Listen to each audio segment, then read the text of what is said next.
Hey, everybody, welcome back to Backyard Blue. Just two brothers talking sports and whatever else comes our way. I am brother number one by birth order anyway. That's me, Blake Miller. My students call me Mr. Miller. My mama calls me Moose. Brother number two is on the other side of the screen. That's my brother from the same mother. His name is Hunter Borland.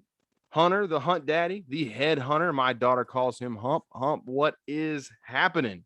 How about them Cowboys? Man, we're going to get into it. How about them? You just keep those pants on for another 20 minutes and we'll talk about this them. This table's about to be lifting up here in just a minute. Oh, my gosh. Don't get a splitter. He's going to. I wish we had I wish we had a Blue Chew sponsor. A what?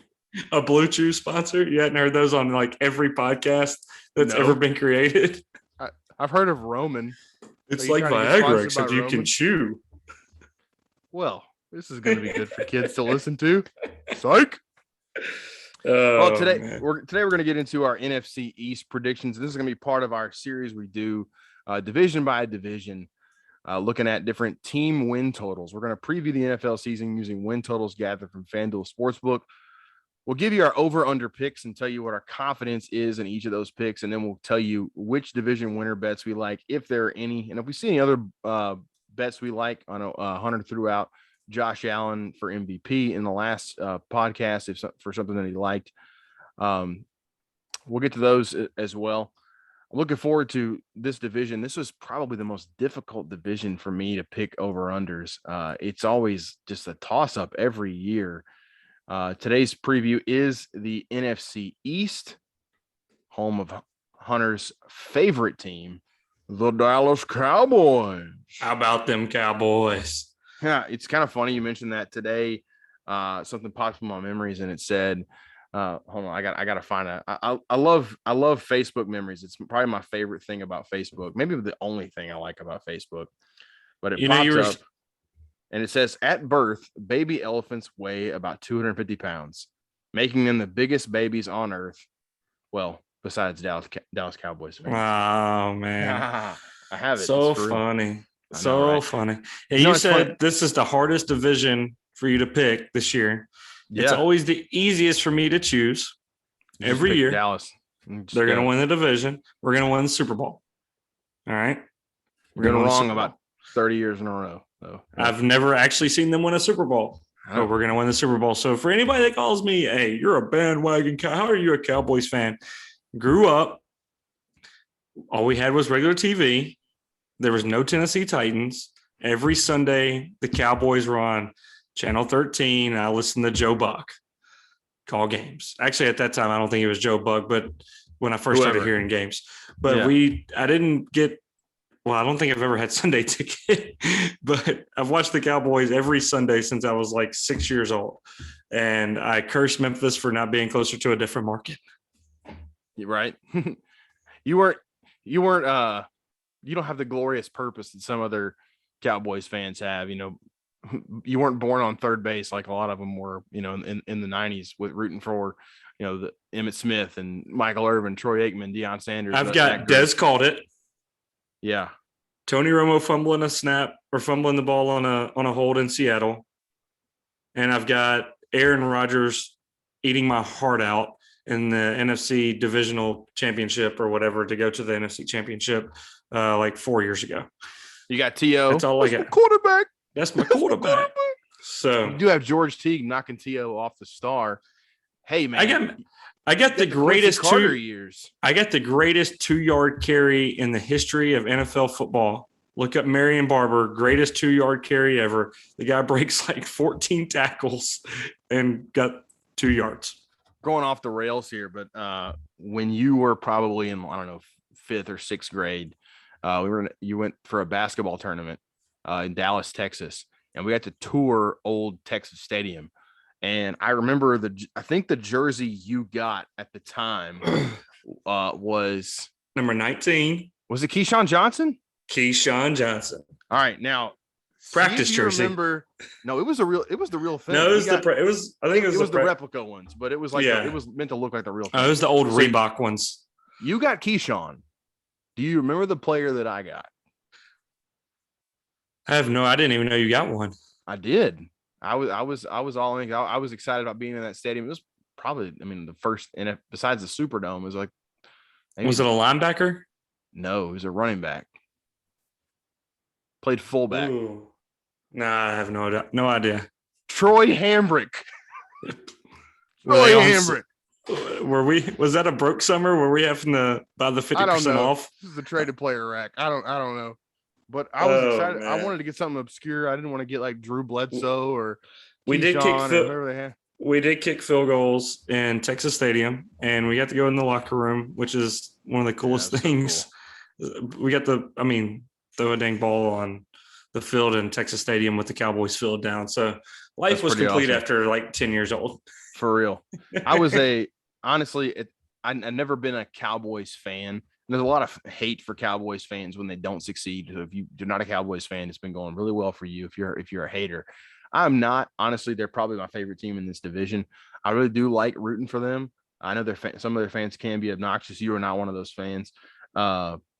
It's been tough sledding. It's been tough sledding. You're like, how about them Cowboys? It used to be like how about them Cowboys? Now it's like, how about them? How about them? I guess maybe. I don't know. Well, let's start off with the we're gonna go lowest projected win totals on Fanduel Sportsbook and work our way to the top. We're gonna start with the lowest win total projected, and that is the Philadelphia Eagles. Their win total on FanDuel is 6.5. Was that a bird noise? I'm not looking at the screen right now. I saw an arm fly around and then a pacaw noise. Well, the pacaws, the Philadelphia Eagles. That was the Eagles sound that way? I don't know. Come on. I just went with the first bird name. I can go get my duck calls. Birdman. All right. So the Eagles have a total of 6.5. So if you're betting the over, you need them to win 7. If you're betting the under, you're hoping for 6 or lower. Their odds to win the division are at plus 450. I had a very difficult time. In fact, I changed this one from over to under, and I ended up settling on something. But I want to hear your take, because your take actually kind of convinced me to move off of mine. What's your take on the Philadelphia Eagles, the 2021 version of the Philadelphia Eagles? So traded Carson Wentz. They're rolling with Jalen Hurts. I'm an Alabama fan. I watched Jalen Hurts. Fun to watch. Went to Oklahoma. Played tremendous. He was awesome in Oklahoma. First of all, there's a lot of conflict from what I've heard in their locker room. Like Zach Ertz wants out. Bill Belichick was telling him on camera, like, I'm going to get you before your playing career's over with, which has to be tampering somehow. But that team has just been in such disarray for 3 years now. Since they went to the Super Bowl, they have been terrible.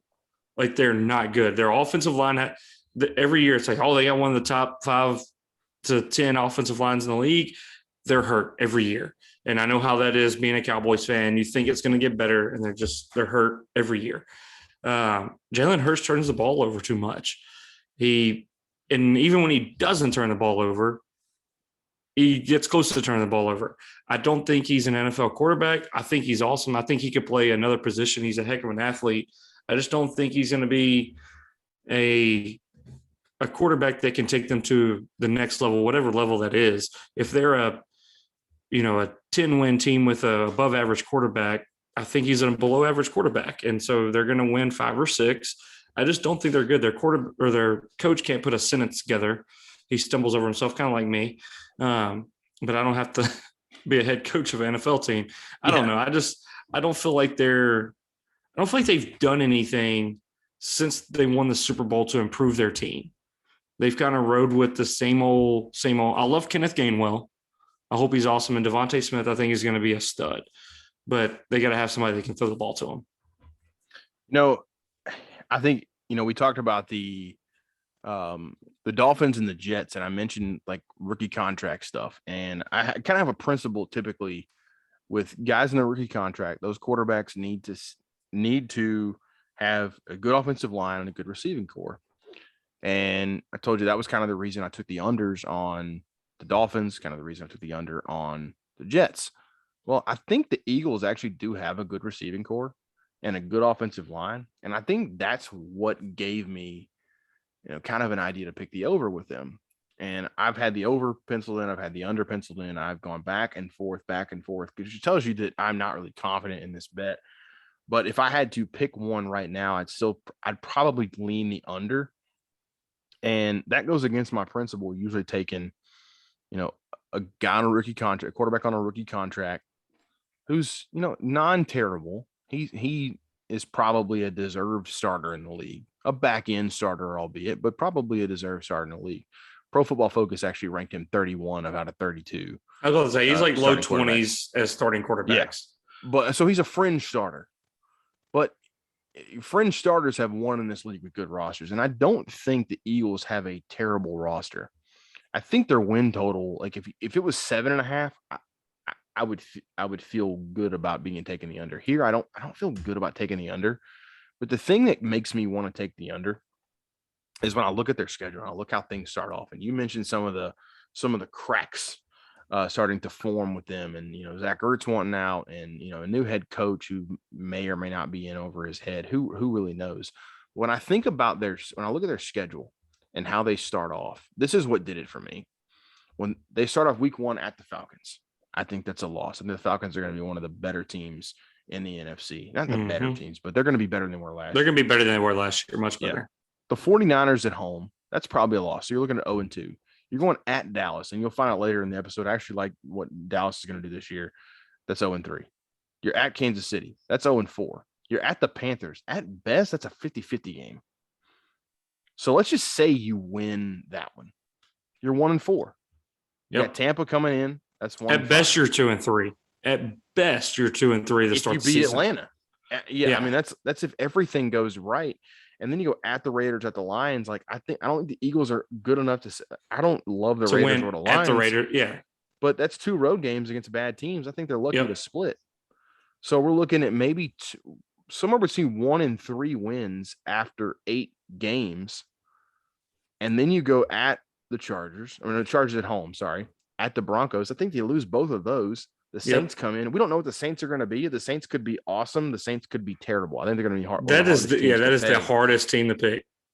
But then it's just like I can see a path for them getting to 8 or 9 wins because I think they do have quite a few 50-50 games. But to me, the upside is 8 or 9, maybe 10 if you're feeling just insane. If you want to place that bet, go for it. I ain't doing it. But to me, the downside for them is like 2 or 3 wins. And I just don't know. They're kind of hard to peg. But I will say this. If you're taking the over, the thing you can kind of rest, on is the fact they do have a pretty good offensive line if it's healthy. And I think the receiving core is not bad. They're receiving Smith with Rager, Greg Ward, the 2 good tight ends. Richard Rodgers is decent as a 3rd tight end.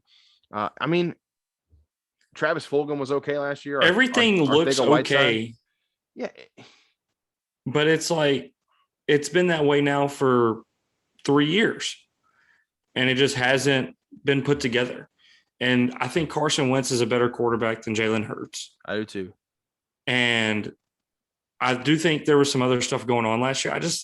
I can't see it. I just can't see it. I don't know. I just part of me is biased because this is one of the teams I cannot stand in the NFL, but I watch them probably more than I watch NFC East teams more than I watch any other teams in the league, really. And I don't know. The past couple of years, I haven't seen where they have an opportunity just to be awesome. Like last year with the Cowboys, I could see them being awesome if Prescott didn't get hurt.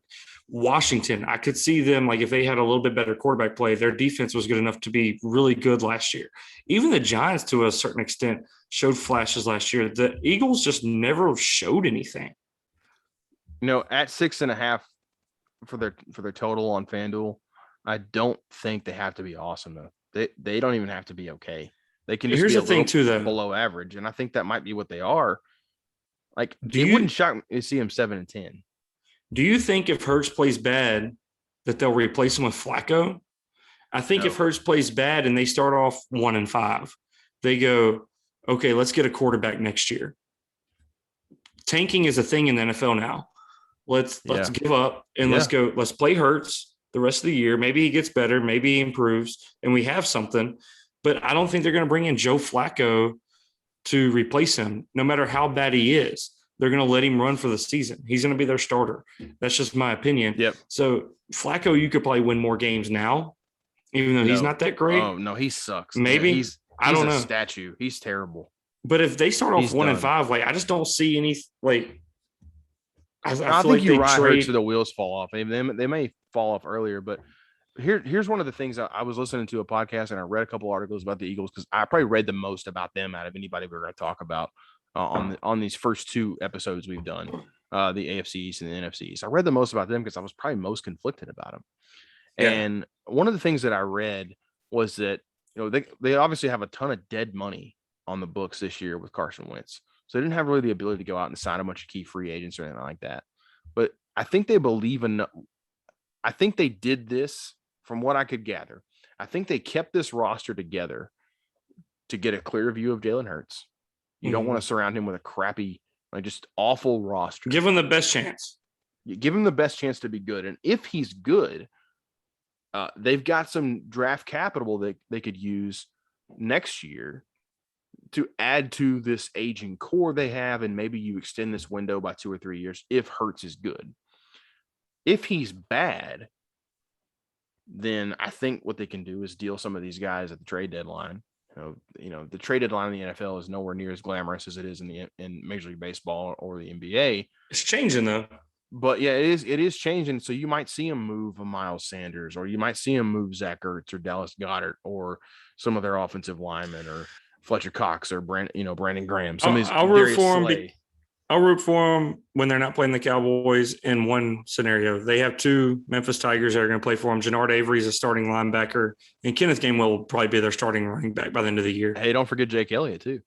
Yeah, and Jake Elliott. So 3. There you go. So yeah, you got reason to root for them a little bit, but I mean, I feel like you can see a path to them going 9-10 wins. And I'll say I'm not betting this one. I'm not that confident. I'm not either. But I see them. I see them going under. That 6.5 again. I think we talked about in the last episode with maybe the Jets. It's like that's still a low number. Like there's so many teams that finish right around 500 in the NFL. Like every time they pull up the in the hunt playoff race, there's like 6 teams, and it's like 7-8, 7-8, 7-8, 7-8, 7-8, 6-9. It's most of the league. Yeah, I don't know. I'd be really hesitant about this one. If you could, I think if someone had conviction about taking the over, I wouldn't think it was crazy. If someone had a lot of conviction about taking the under, I wouldn't think that was crazy. I'm personally gonna for this purpose, I'm gonna take the under, but I have very little confidence in that. Yeah, I'm with you. Very, very little.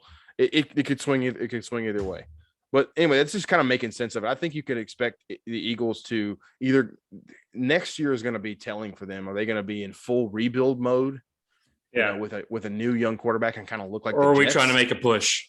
Or are they good this year and they're making a push with all the draft capital they had, kind of looking more like the Dolphins? It's hard. It's hard to know, honestly. All right, you ready to move on to the next team? Let's go. We're both under on that one, right? Both under. All right, Now this one I think we're going to have a little bit of disagreement on, and this is the New York Football Giants. The New York Football Giants. Man, you hear that, April? Talk about them. Yeah. Over or under? What's their win total? We'll get a special appearance. The win total for the New York Football Giants is 7. Will the Giants win more or less than 7 games? April's coming in with a more. Minnie says more. All right. Well, it's official. We both have to take the over, right? Negative. Are you? Oh, okay. You're going the under. No. Trouble in the house. Because she was standing there, I had to. Actually, yeah, I am. I think I am taking the under on this one. You going? I was looking at the wrong one. Yeah, I was looking at the wrong side. Yep. Okay. So Hunter is under. Why? Tell me why. I'm taking the under because I think Joe Judge is an absolute meathead, and I don't think Daniel Jones is good. I thought there were flashes last year of him being good. I don't know. Their defense is okay. Again, if it kind of feels like the Eagles in a such where I think they have more upside in the next 2 to 3 years. Saquon's coming back. They picked up Kenny Galladay. Evan Ingram's been, but the potential's there. He's going to be good this year, and he's never good. Like, he drops the ball more than any tight end in the league. Good quarterback throwing the ball. That's true. And, I mean, their front seven's okay. I don't know. They seem like a very average team. And I do think where last year, they win 5 games or 6 games, the division was so bad. I do think Washington and Dallas have taken a step forward. And Dallas, just because they got Dak back. Like, they started off bad last year. They would have not been that. They still would have won 8 or 9 games last year. And their defense is improved. But for the Giants, I just don't see any improvement besides, okay, we get Saquon back. But what are you doing with Daniel Jones? I don't know. I think 7 is right around their number. So I'm not confident in it, but I think they'll hover around like 6 to 8. So it's kind of, do they win one more than what they're projecting of 7 is? I went with the under because I went with Washington and Dallas over, which we'll talk about in a minute. No, I feel I'm actually going with the over with them. Now, what I'm gonna say does not sound like I'm taking the over. Their O-line is terrible. Pro Football Focus actually ranked them dead last in their position preview for this. Joe season. Looney signed with them and retired the next day. Yeah, that's he was going to be their starting center. Well, here's what I was thinking. Like, Andrew Thomas was bad last year, their left tackle. But I think him being young, I just think he could actually be decent. They get Nate Solder back. He's probably going to play somewhere on the line. Maybe Matt Pert goes somewhere else. I don't think it's if they can get Will Hernandez off the starting lineup, they'll be all right. I think their offensive line is like, it just needs to be okay. It just needs to be okay. It doesn't have to be excellent. I kind of think, if my gut tells me they're kind of in the same situation with Daniel Jones that the Jets were with Sam Darnold, like the patience is wearing thin. This is kind of a year, but there's maybe not enough talent. I don't know. Maybe there's not enough talent to surround them. But I'll look at their schedule. I feel like they've got a lot of 50-50 games. And when you look at 50-50 games, I think you're thinking maybe they're low end is 7 wins, high end is 10 wins. Maybe they're 5-12. Who knows? I kind of think Daniel Jones is going to take a leap forward. I don't know really what I'm basing that on. I just know I've seen flashes of him, and I know if he gets Saquon back, it's going to change things. If Galladay is healthy, this receiving core actually looks nice. Galladay, Shepard, Slayton, Tony. If maybe John Ross makes the team. They added Kyle Rudolph as kind of that nice second tight end. He's not going to make a big difference, but could take some of the blocking responsibilities off of Ingram. I think they could do a few things with this offense. The skill guys are good. If Jones has just enough time to throw, he's going to be all right. And one thing I was reading, like, even like the worst offensive lines, if they're healthy, they give the quarterback more time than he needs to throw. Like on average. There's going to be plays that obviously you want a line that protects longer, but you get the worst lines do protect for longer than the quarterback takes on average to throw.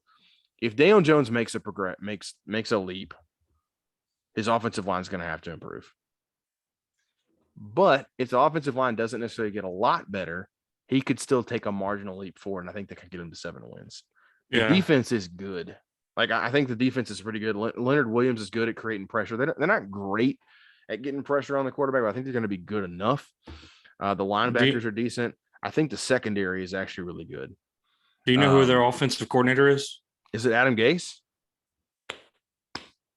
Is that right? The Clapper. That was Jason Garrett. Clapper. Right? The Clapper. Yeah, Jason Garrett. And you know what he told reporters at training camp to call him? You call me coach. You don't call me Jason Garrett. You call me coach.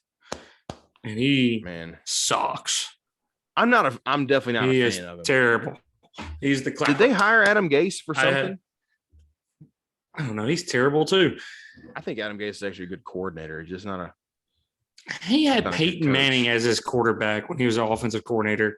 Peyton Manning make me look good like him. Make me I think he look brought like a good the best offensive coordinator. out of Joe Judge.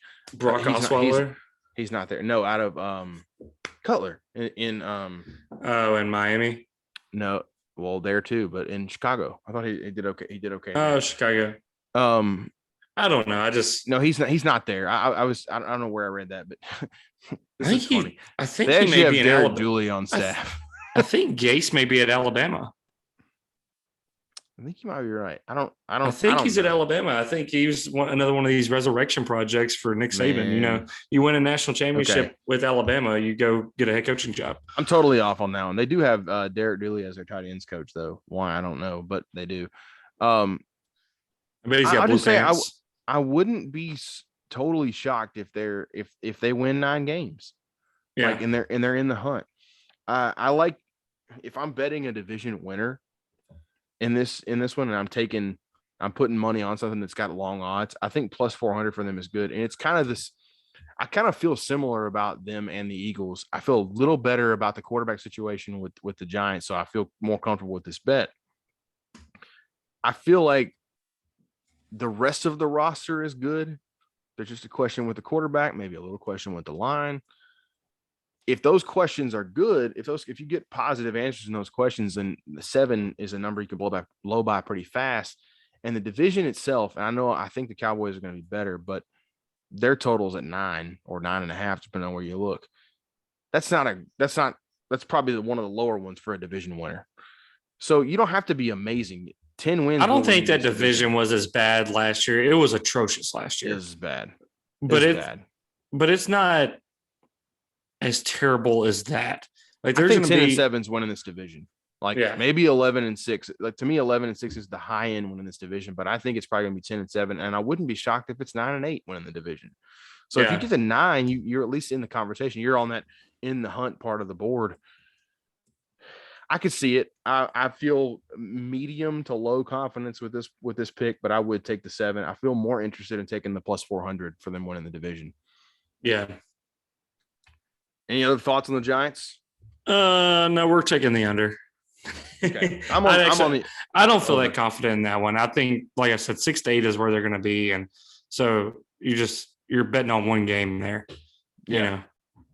This whole division could be 8-9 and 9-8. Like it's very possible that it's kind of that same old cluster like it always is.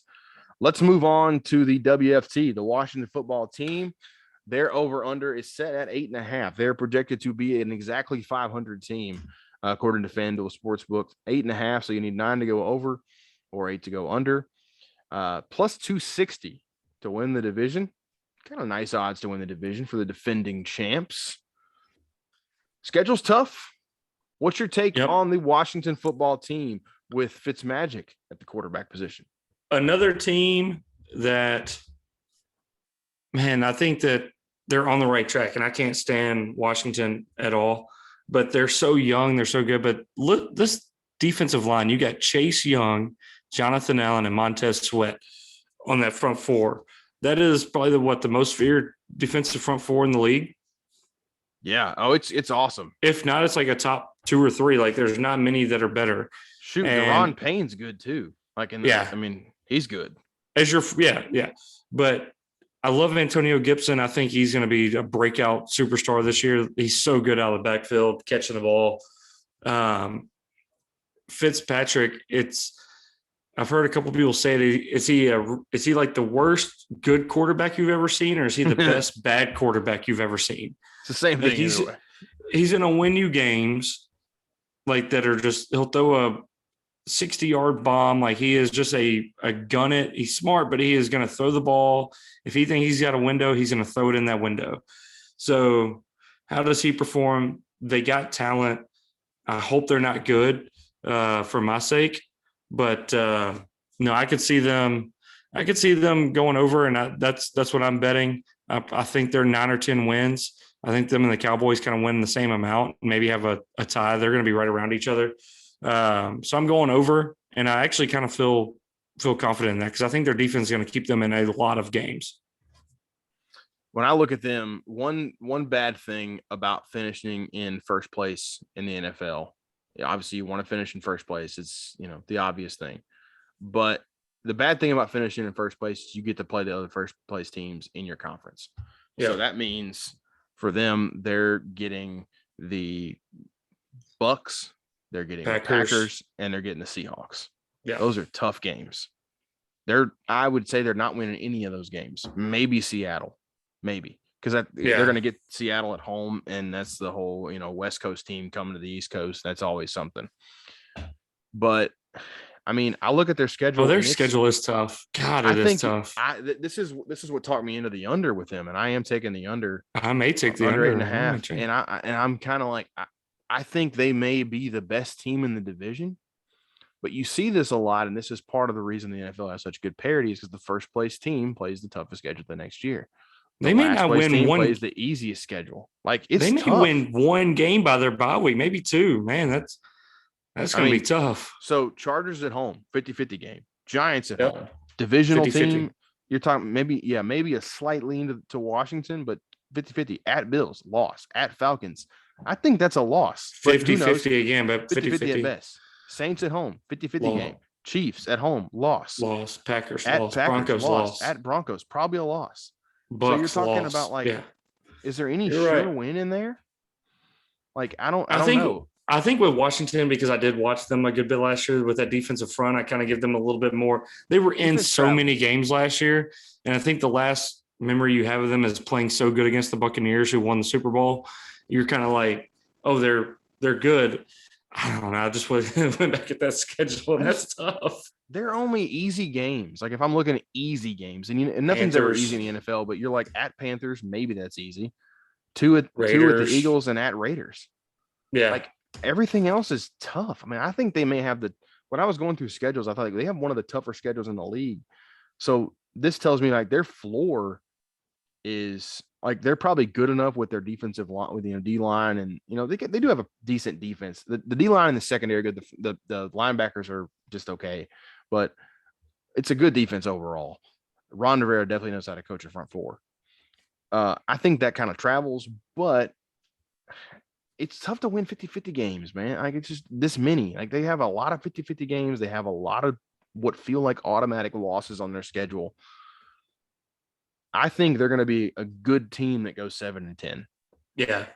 If they had the Eagles schedule with, facing bad teams. Yeah. You could see them. I could see them being 10-7. I still think they could be 10-7. But to me, their range of outcomes to me is actually one of the slimmest. I think they're going to, scratch and claw their way to 7 wins. Or they could, squeak by in a few lucky games and get 10. Like I could see them going 7-10. And this is coming from Cowboys. I could see them going 5-1 in the division. Sure, but that might be the only 5 wins they get. But I mean, then you get Panthers like the Saints. How are they going to be Falcons? Like Raiders. Like you got some more that, and if they're good enough to win some of those games, they're good enough to compete in some of these. Where I agree.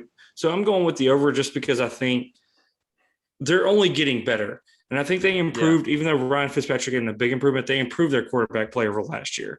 I know Alex Smith was a good feel-good story, but he was like the 31st ranked or 32nd ranked quarterback last year. Out of the guys who qualified statistically threw enough passes to qualify for like statistical grades and stuff like that on Pro Football Focus, they were 2 of the bottom 5. They had 2 of the bottom 5 quarterbacks. So like Fitzpatrick, if he's just in the middle, is a huge upgrade. But again, it comes down to the schedule for me. And I think that they, like I said, they could be the best team in the division, but still finish, 7-10, 8-9. It's tough. I don't feel comfortable about that.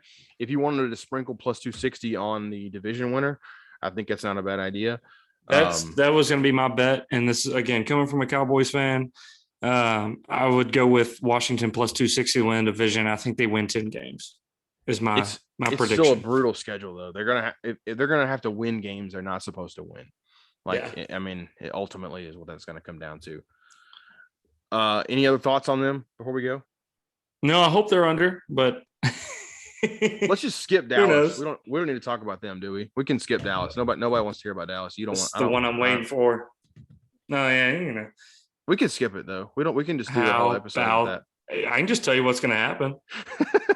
I mean, if that's what we want to do. No, let's go. Make it quick. We can make it quick. You want to let me say what I want to say about Dallas, and then go ahead.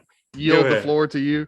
Go ahead. So Dallas plus 130 to win the division. There is no fate. Like they're the fate. They're the best odds. I mean, the shortest odds to win the division, but there is no minus option. There is no no chalk here, I guess you can say.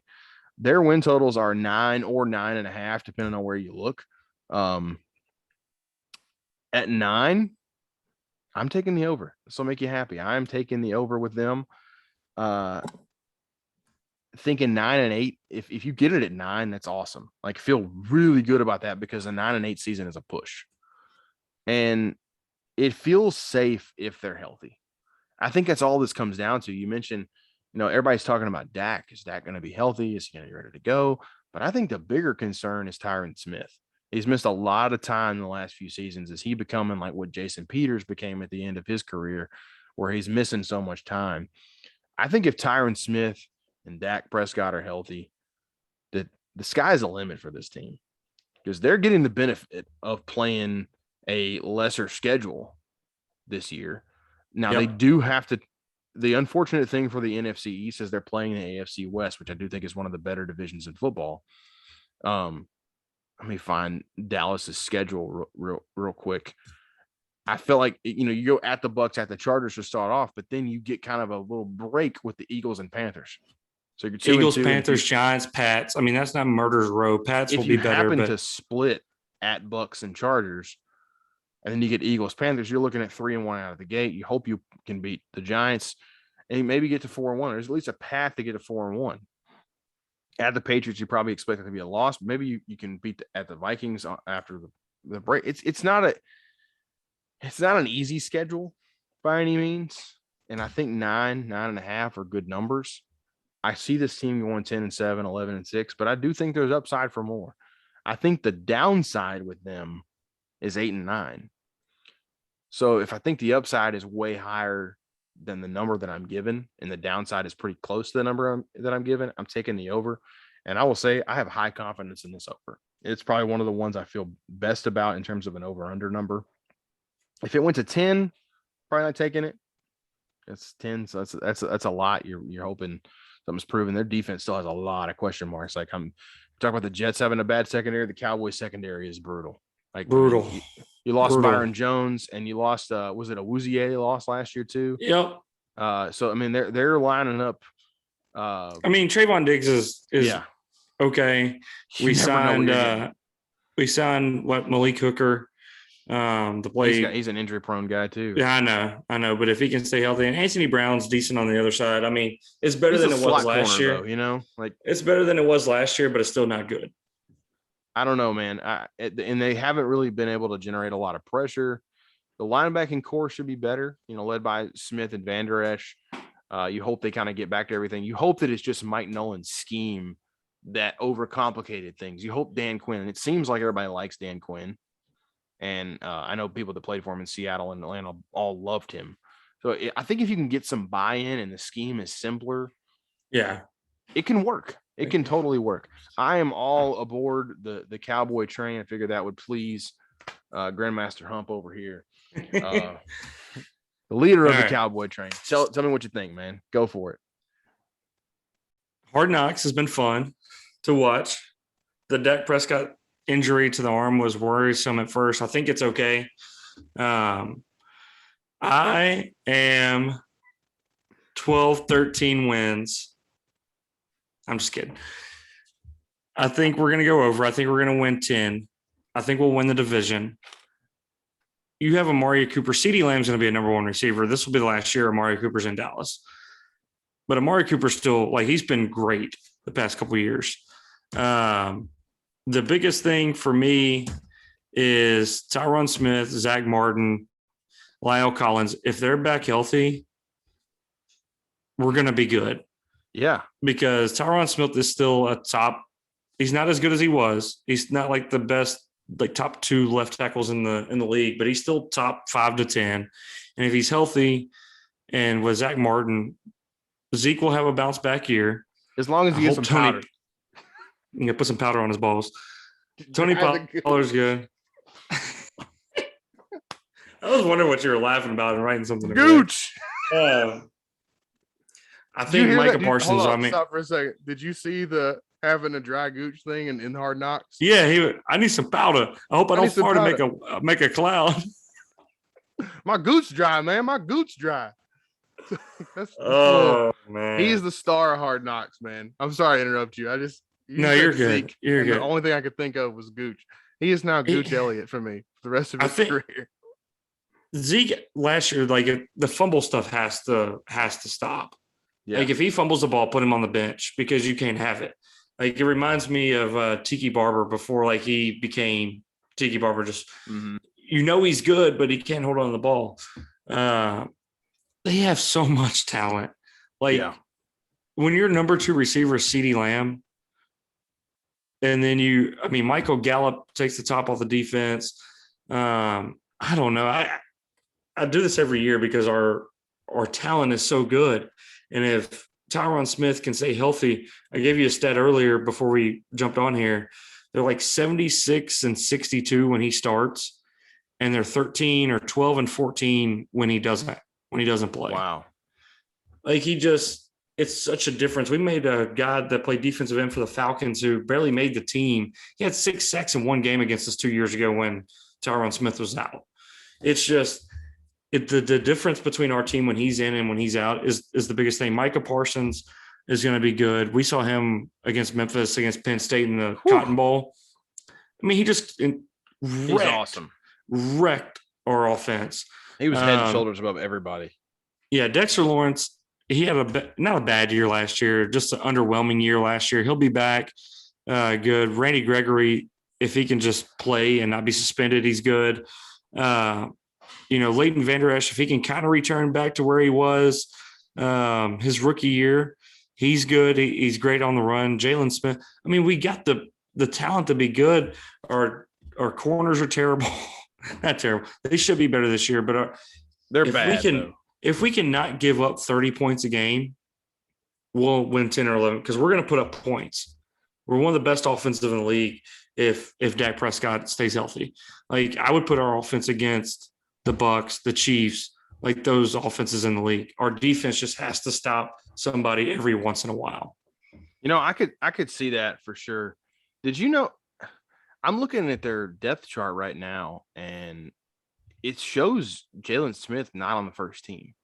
Yeah, they got Keanu Neal or whatever. Keanu Neal. He was actually decent in Atlanta, and they got DeMonte KZ from there too. He's fine. He's probably a backup, but he's okay. I mean, he's at least okay. So we got 3 linebackers: Michael Parsons, Jalen Smith, Leighton Vander Esch. I think it depends on how Dan Quinn's going to run his defense. Yeah, it just strange. I wasn't like Michael Parsons wouldn't have been my first pick, but he was the best player on the board when they took him. So you always take the best player. That's what they say. Take the best player in the NFL draft available. So I get it.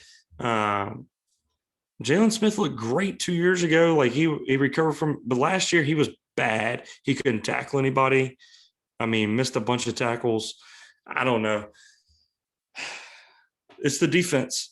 If we cannot give up 30 points a game, we'll win 10 or 11. If they play as bad as they did last year, they're like the worst defense in history of the NFL, for points, we'll win 7. But it's the defense. You just got to give our offense a chance because we're going to score points. I just think the downside for them in this division is 7 games. Like it's the worst. The worst outcome is 7 games. The upside is 12. Right. Here's Dak Prescott since he became the starter, and I'm not going to count last year. 2016, they were 13-3.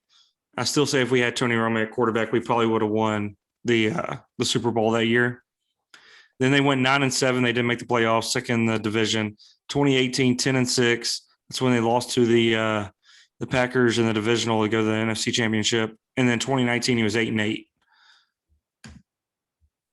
I mean, so at worst, you're getting 8-9, 9-8. I mean, yeah. if he's healthy all year long, and I really do think that he's good enough, and the offense is good. The skill position on the offense is good enough to will them to a couple of victories that might be games that it feels like they're going to lose. Yeah. My guess on them, if I'm guessing 10-7.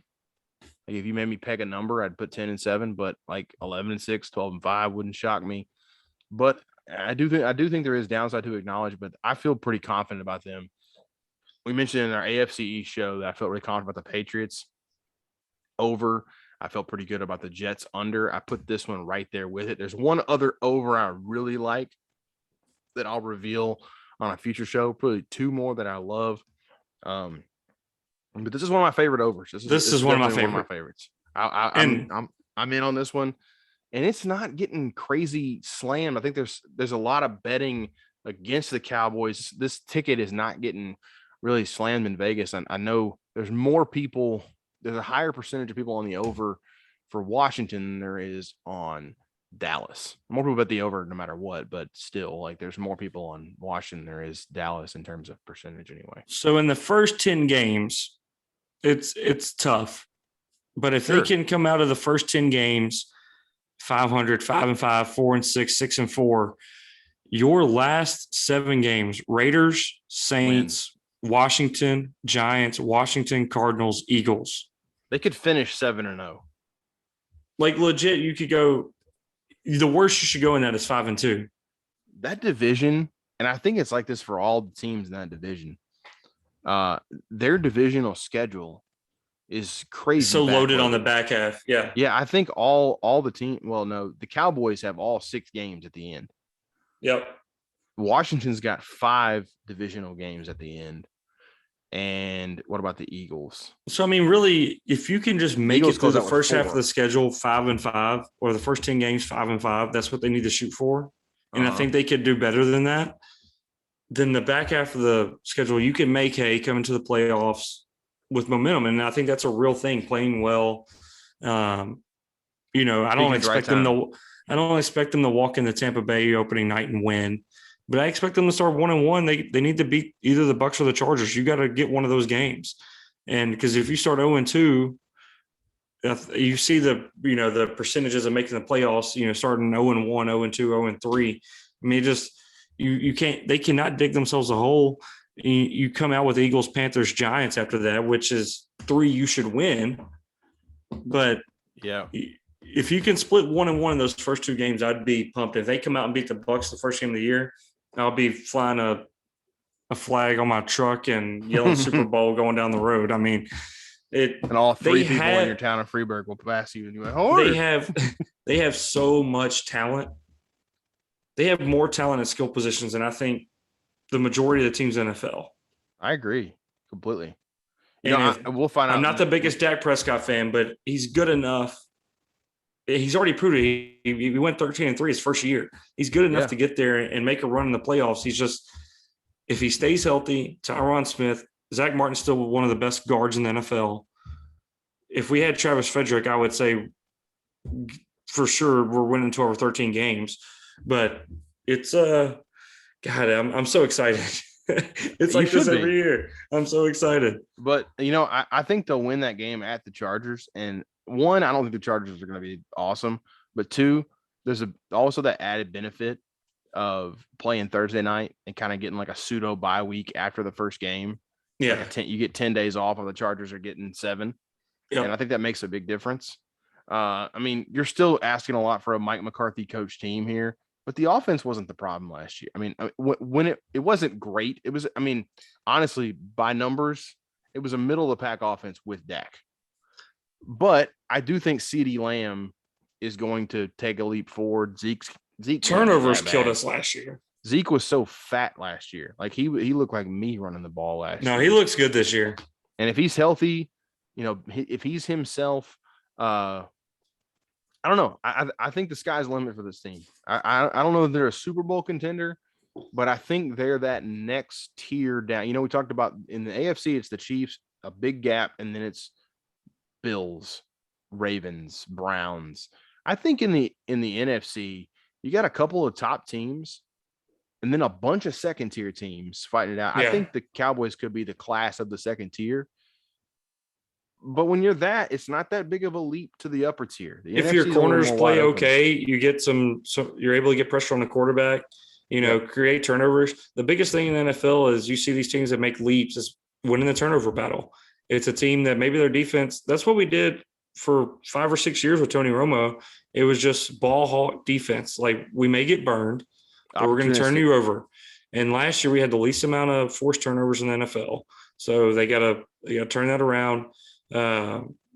Quit the fumbling crap. I mean, that's got to stop. If Zeke's going to fumble the ball 5 or 6 times, you can't have it. So, like you said, I mean, I could see us winning 12 games, but the least amount I see us winning is 8. Yeah, I think the floor is 8. I mean, you could say 7, which is about what we do every year. Yeah, I think the floor is 8 and 9, and I think you can account for, if you want to have some hope for the defense, you can just account for Dan Quinn being the D coordinator, having a lot of success with his defenses when he is the coordinator, and Mike Nolan being terrible. If you want to chalk up the bad year that Jalen Smith and Van Der Esch had to just the defense being too complicated and Mike Nolan just sucking at his job. And Van Der Esch was hurt last year too. Yeah. I mean, there's a lot more that goes into it. It could have just been Nolan. Like, they weren't going to be awesome last year no matter what, but they could have been, serviceable, slightly below average. And like I said, with Buffalo's defense was ranked 18th in the league last year. But Buffalo was awesome last year because you don't have to have a great defense with a great offense. CeeDee Lamb could be defense. CeeDee Lamb could be like one of the best wide receivers in the league. Yeah. And you put him next to Amari Cooper and you're getting single coverage. One of them's getting single covered. Good luck. And I don't know where CeeDee Lamb is going in fantasy drafts, but it's too low. Like, no matter wherever it is, it's too low. He's going third, too low. He's going to get so many opportunities. He's going to be awesome. So, see you in the Super Bowl. Well, how about them Cowboys? How about a Chiefs Cowboys Super Bowl? I'm going to go put some baby powder on my gooch and go to sleep. Gooch. Is this title of this episode Save the Gooch? Gooch Elliott. At least you didn't say tank. I mean, okay, one thing before we go. I was listening to Giannato and Jeffrey the other day. I don't know who was filling in, but they played the whole clip on the radio. And they're like, have you ever heard somebody use the word gooch? And they went into detail about like words you could use and explain what a gooch was. I'm like, we can't be doing this on the radio, man. Jeff Calkins and Brad Carson thought gooch meant another word for balls. So they didn't even know what the gooch was until about 30 minutes into the show. Gooch. Oh, man. Gooch talk. We'll take care of your taint and your gooch, and we'll see you back next time. All right. Wash your gooches, folks. Peace and love. Thanks for listening.